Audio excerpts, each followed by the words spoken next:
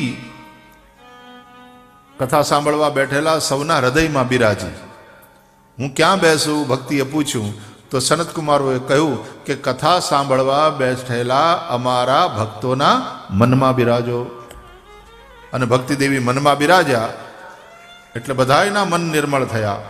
અને પછી એ નિર્મળ મનને જોઈને અથ વૈષ્ણવ ચિત્તેષુ દૃષ્ટ્વા ભક્તિમ અલૌકિકીમ નિજલોકમ પરિત્યજ્ય ભગવાન ભક્તવત્સલ આવિવેશસ્વ ભક્તાનામ હૃદયાન્યમલાનિ ચ. ભગવાન પોતાના કથા સાંભળવા બેઠેલા એ બધા ભક્તોના હૃદયમાં પધાર્યા. કેવા હૃદય? અમલાની, હૃદયાની, મલ રહિત, પવિત્ર એવા મનમાં ભગવાન પધાર્યા. તો યા તો ભક્તિ આવે ને તમારા મનને પવિત્ર કરે ને પવિત્ર મનમાં ભગવાન પધારે, અથવા તમે કથા સાંભળો અને કાનના દ્વારથી ભગવાન તમારા હૃદયમાં પધારે અને ભગવાન જુએ કે ઓહ, આના હૃદયમાં તો બહુ ગંદકી છે અને મારે રહેવું છે આના હૃદયમાં. કોઈ પણ વ્યક્તિ પોતાના રહેવાના સ્થાનને ગંદુ રાખે નહીં, સમજદાર માણસ હોય. ભગવાન પણ કેમ ગંદુ રાખે? એટલે ભગવાન પોતે ઝાડુ ઉઠાવે અને આપણા હૃદયને બુહારે.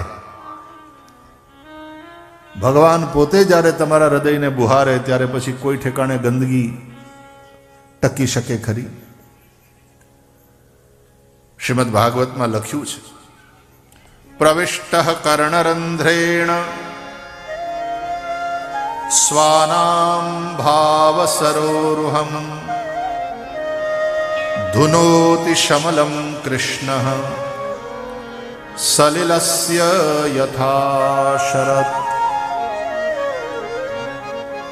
વરસાદમાં વરસેલા પાણીને જેમ શરદ ઋતુ નિર્મળ કરી નાખે, વરસાદમાં નદીઓમાં સરોવરમાં જે પાણી હોય એ મટમેલું હોય, પણ શરદ ઋતુ આવે એટલે પાણી નિર્મળ થઈ જાય.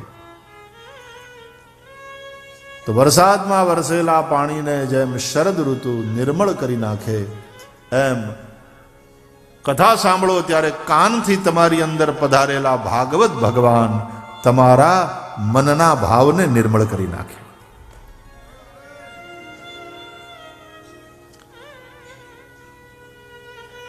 માટે ભગવાનની કથા સાંભળો,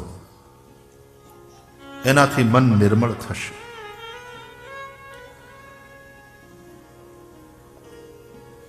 શ્રીમદ ભાગવતનો પ્રારંભ કર્યો ભગવાન વેદવ્યાસજીએ, મંગલાચરણ કર્યું. ગ્રંથના પ્રારંભે, ગ્રંથના મધ્યમાં અને ગ્રંથના અંતે 3 વાર મંગલાચરણ કરવાનો સામાન્ય શિરસ્તો છે. ભાગવતમાં પણ આ 3 મંગલાચરણ મુખ્ય છે. પ્રારંભમાં ભગવાન વેદવ્યાસજીએ મંગલાચરણ કર્યું, મધ્યમાં શ્રી શુકદેવજીનું મંગલાચરણ છે અને અંતે સુત પુરાણીનું મંગલાચરણ છે. મધ્યમાં એટલે બરાબર મધ્યમાં, એકદમ સેન્ટરમાં એવો અર્થ નહીં. પ્રારંભ અને અંતની વચ્ચે ગમે ત્યાં. એટલે પ્રથમ સ્કંદમાં વ્યાસજીનું મંગલાચરણ છે અને દ્વિતીય સ્કંદમાં શુકદેવજીનું મંગલાચરણ છે અને દ્વાદશ સ્કંદના અંતે સુતજીનું મંગલાચરણ છે. મંગલ આચરણ જેનું છે એવા ભગવાનનું પ્રારંભમાં સ્મરણ કરીએ એ મંગલાચરણ. ભગવાન પોતે મંગલના ભવન છે. મંગલ ભવન અમંગલહારી દ્રવંસો દશરથ અજીર વિહારી. મંગલમ ભગવાન વિષ્ણુ મંગલમ ગરુડધ્વજ मंगलम पुंडरीकाक्षो मंगलायतनमो हरि। भगवान मंगलायतन छे। आयतन एटले घर, બધા જ મંગલનું ઘર એટલે મંગલ ભવન। એ ભગવાનનું કાર્યના પ્રારંભે સ્મરણ કરો, તમારું કાર્ય મંગલ થાય।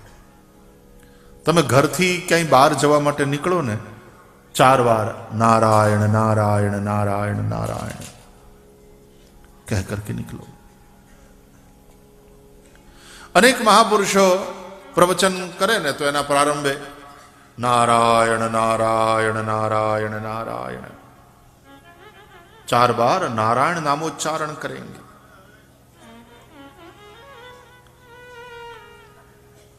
सुबह जब उठते हो तो 4 बार नारायण का नाम उच्चारण कर लो, और कुछ नहीं करो तो कम से कम 4 बार उठ करके सीधे ही नारायण नारायण नारायण नारायण।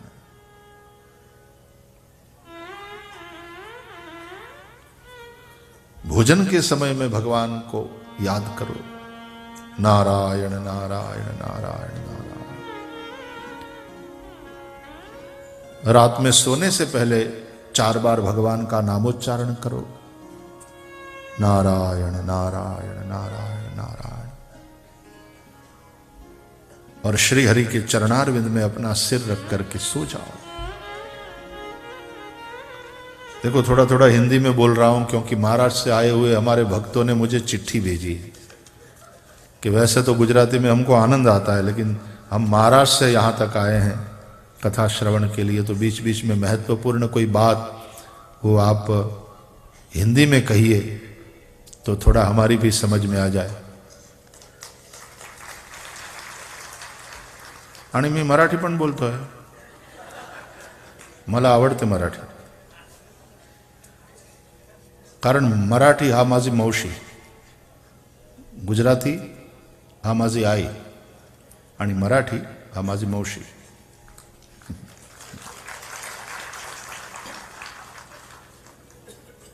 आम्ही मुंबईकर, मुंबईमध्ये आमचं वास्तव्य, त्यासाठी मराठी पण बोलू शकतो।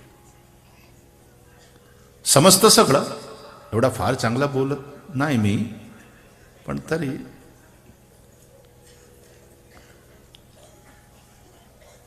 महाराष्ट्र में भी भगवान की भक्ति की बड़ी महिमा। ज्ञानदेव, नामदेव, तुकाराम, एकनाथ महाराज, ऐसे ऐसे ऐसे महापुरुष हुए। महाराष्ट्र में कहीं कहीं भक्ति को पोषण मिला, क्वचित क्वचिन महाराष्ट्रे ऐसा लिखा है। भगवान विठ्ठलनाथ की भक्ति आहा। ये जो महामंत्र हम बोलते हैं ना, हरे राम राम राम हरे हरे, हरे कृष्ण कृष्ण कृष्ण हरे हरे। 16 नाम है, 32 अक्षर है। राम 3 नाम है, राम कृष्ण हरि, और उसको रिपीटेडली बोला गया है, तो 16 नाम है, 32 अक्षर। तो महाराष्ट्र के संतों ने उस महामंत्र का संक्षेप कर दिया, राम कृष्ण हरि, जय जय राम कृष्ण हरि, जय जय राम कृष्ण जय जय राम कृष्ण हरि, जय जय राम कृष्ण जय जय जय राम कृष्ण हरि, जय जय राम कृष्ण हरि, जय जय राम कृष्ण हरि, जय जय राम कृष्ण हरि, जय जय राम कृष्ण हरि, जय जय राम कृष्ण हरि, जय जय राम कृष्ण हरि, जय जय राम कृष्ण हरि,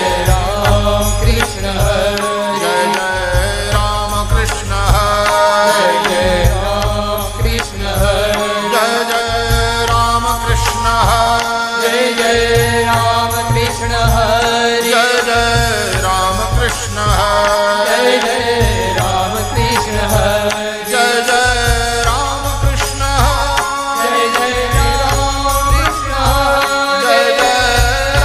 कृष्ण जय हरे जय राम कृष्ण जय जय राम कृष्ण हरे जय जय राम कृष्ण जय जय राम कृष्ण हरे जय जय राम कृष्ण जय जय राम कृष्ण हरे जय जय राम कृष्ण जय जय राम कृष्ण हरे जय जय राम कृष्ण जय जय राम कृष्ण हरे जय जय राम कृष्ण हरि जय जय राम कृष्ण हरे जय जय राम कृष्ण जय जय राम कृष्ण हरे जय जय राम कृष्ण जय जय राम कृष्ण हरे जय जय राम कृष्ण जय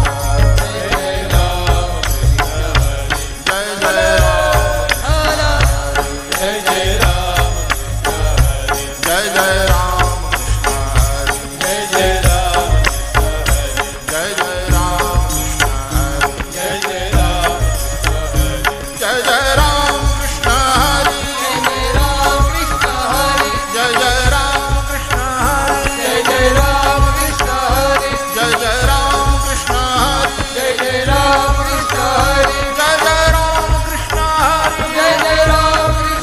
कृष्ण हरे जय जय राम कृष्ण हरि जय जय राम कृष्ण हरे जय जय राम कृष्ण हरि जय जय राम कृष्ण हरे जय जय राम कृष्ण हरि जय जय राम कृष्ण हरे जय जय राम कृष्ण हरि जय जय राम कृष्ण हरे जय जय राम कृष्ण हरे जय जय राम कृष्ण हरे जय जय राम कृष्ण हरे जय जय राम कृष्ण हरे जय जय राम कृष्ण हरे जय जय राम कृष्ण हरे जय जय राम कृष्ण हरे जय जय राम कृष्ण हरे जय जय राम कृष्ण हरे जय जय राम कृष्ण हरे जय राम कृष्ण हरे श्री पंढरीनाथ महाराज की जय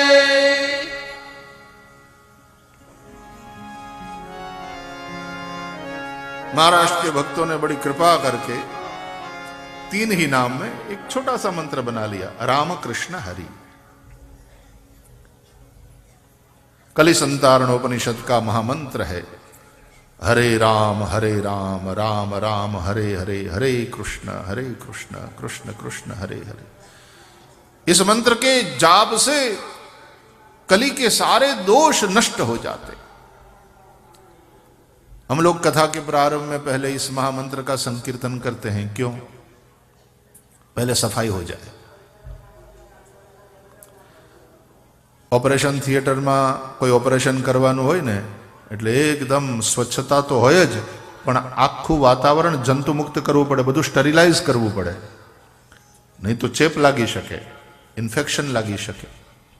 બહારના ઇન્ફેક્શનને હોસ્પિટલ મટાડી શકે, પણ હોસ્પિટલથી આવેલું ઇન્ફેક્શન જીવ લઈને જાય, એને કોઈ ન મટાડી શકે। હોસ્પિટલથી આવેલું ઇન્ફેક્શન મુશ્કેલી, કદાચ હોસ્પિટલમાં કંટ્રોલ થયું તો થયું, નહીં તો જય શ્રી કૃષ્ણ। અને એટલા માટે સ્ટરીલાઇઝ કરવું પડે બધું। ઓપરેશનના સાધનોને પણ સ્ટરીલાઇઝ કરવા પડે। એમ ત્યાં ઓપરેશન એટલે શસ્ત્રક્રિયા થવાની હોય ને, એમ અહીંયા શાસ્ત્રક્રિયા થવાની હોય। એ 7 કલાકનું ઓપરેશન હોય તો એ મેજર ઓપરેશન કહેવાય, મોટું। એ 7 કલાકનું જો મેજર ઓપરેશન કહેવાતું હોય તો આ તો 7 દિવસનું ઓપરેશન છે। આ તો કેટલું મોટું ઓપરેશન। તો અહીંયા પહેલા બધું સ્ટરીલાઇઝ કરવું પડે, અને એટલા માટે કલિસંતારણોપનિષદના આ મહામંત્રનું સંકીર્તન કરી અને આપણે આખું વાતાવરણ કલિયુગના જંતુઓથી મુક્ત થાય એવો ભાવ કરીએ છીએ।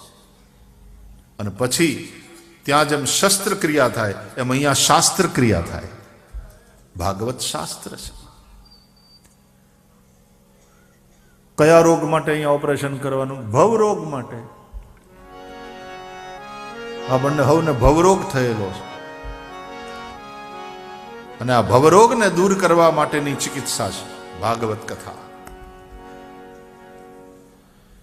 વિબુધ ભવ ભીમ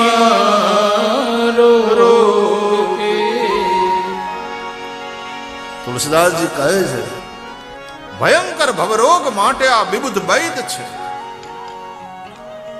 ભાગવતમાં રાજા પરીક્ષિત કહે છે નિવૃત્ત તર્ષૈરુપગીયમાનાત ભવૌષધાત શ્રોત્ર મનોભિરામ કૌત્તમ શ્લોક ગુણાનુવાદાત પમાન વિરજ્યેત વિના પશુઘ્નાત ભવૌષધાત શ્રોત્ર મનોભિરામ. ભવરોગને દૂર કરવાની આ દવા છે. ભવૌષધિ है ये. और सुखदेव जी जैसा निवृत्त तृष्ण वैद, पैसे का भूखा नहीं है ये डॉक्टर, ये निवृत्त तृष्ण वैद है और वो दे रहा है ये औषधि. औषधि उत्तम है, औषधि के देने वाले वैद उत्तम है, निवृत्त तृष्ण है. ठीक से सेवन करोगे तो निश्चित ही तुम्हारा रोग मिटेगा.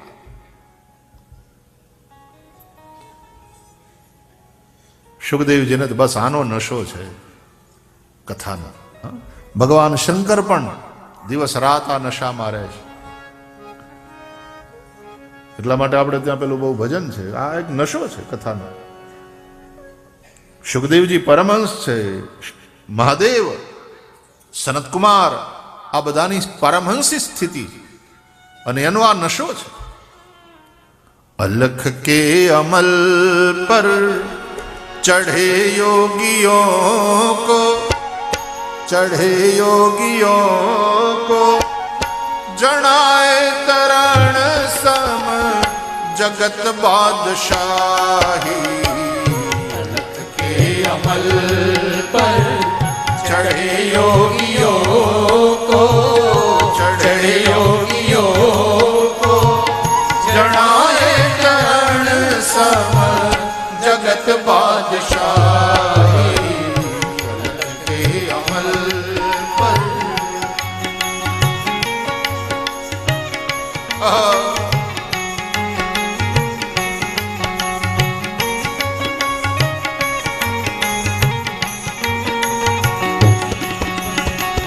अलख की वो यारो कुमारी न उतरे, अलख की वो यारो कुमारी न उतरे.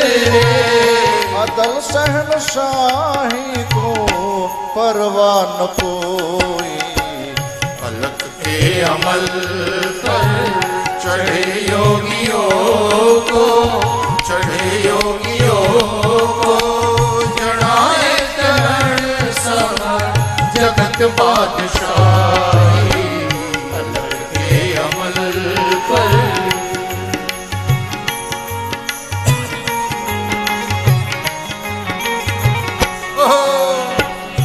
तृष्णा भिखारी मिले शहनशाही.